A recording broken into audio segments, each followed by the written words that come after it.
Assalamu alaikum dear students. I hope you are all fine at homes and you didn't waste your time.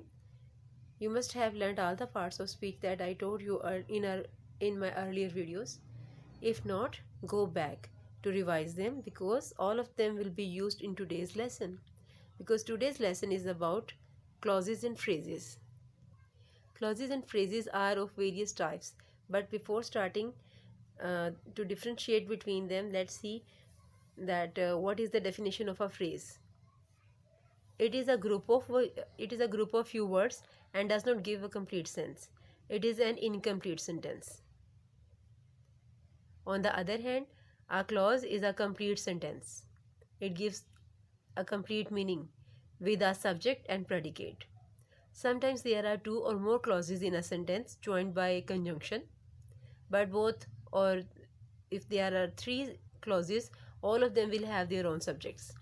On the other hand, in a phrase you will see that there will not be any subject. Now look at this example. In a black dress, it is a phrase. It's a group of three words and it's the part of sentence.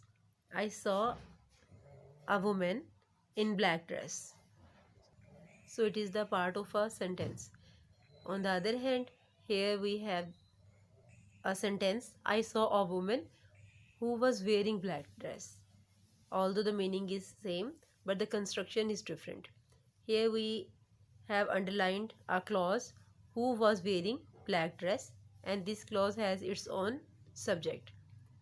This clause is called dependent clause because it is starting with a relative pronoun. If a clause starts with a relative pronoun or a conjunction, it is called dependent clause. This sentence is having two clauses. The first clause is independent clause. I saw a woman.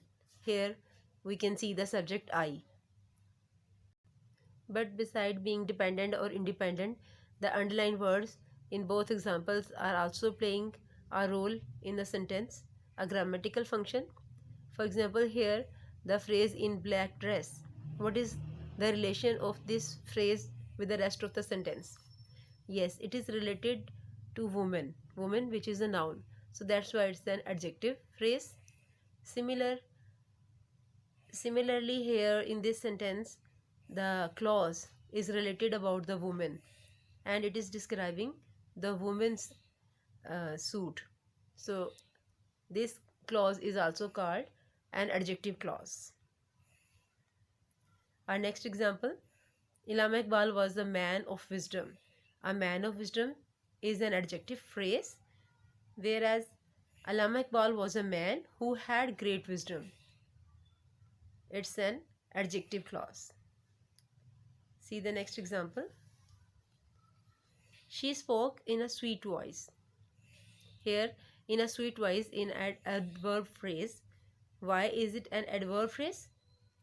What is the relation of these underlined words with the rest of the sentence? Yes, these lines describes the manner of speaking. So here, this phrase is playing the role of an adverb. It is describing an action, that in what manner the action is taken place. That's why we call it an adverb phrase. On the other hand, I have written another example. I will wait until you return. Here you can see that although the conjunction is used between two clauses, but here you can notice the complete sentences.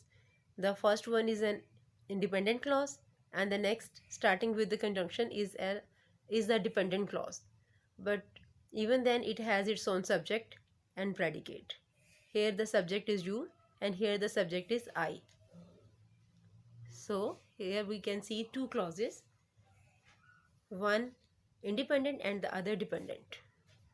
Similarly, here you can see another example. You may go after finishing your work.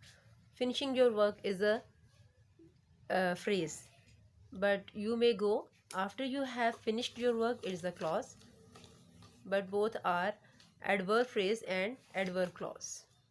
Students, when we talk about phrases besides adjective, adverb and noun phrase, There are some other names used to describe phrases like preposition phrase, gerund phrase, or infinitive phrase. Although they are the same as adverb phrase, noun phrase, or an adjective phrase, but as far as the preposition is starting with a noun, with a preposition, it may also be called a preposition phrase. For example, here you will understand everything in the end. In the end, underlined phrase is an adverb phrase, but as it is starting with a preposition, it may also be called a preposition phrase. Here, eating healthy food is important. In this sentence, the underlined phrase eating healthy food, although it's a noun phrase, because it's playing the role of a noun in this sentence. Here, eating does not show the action of eating. There is no eating is taking place in this line. On the other hand, it's the name given to this activity of eating, so it's a gerund. That's why we make an. That's why we make call it a gerund phrase. As in this earlier example, we have used a gerund, although it was an adverb phrase, but it may also be called a gerund phrase. Here in this example, an infinitive phrase is used because it is starting with an infinitive. Although it is playing the role of a noun phrase, it is occupying the position of an object. She asked me to write the correct answer. But to write the correct answer may also be called an infinitive phrase.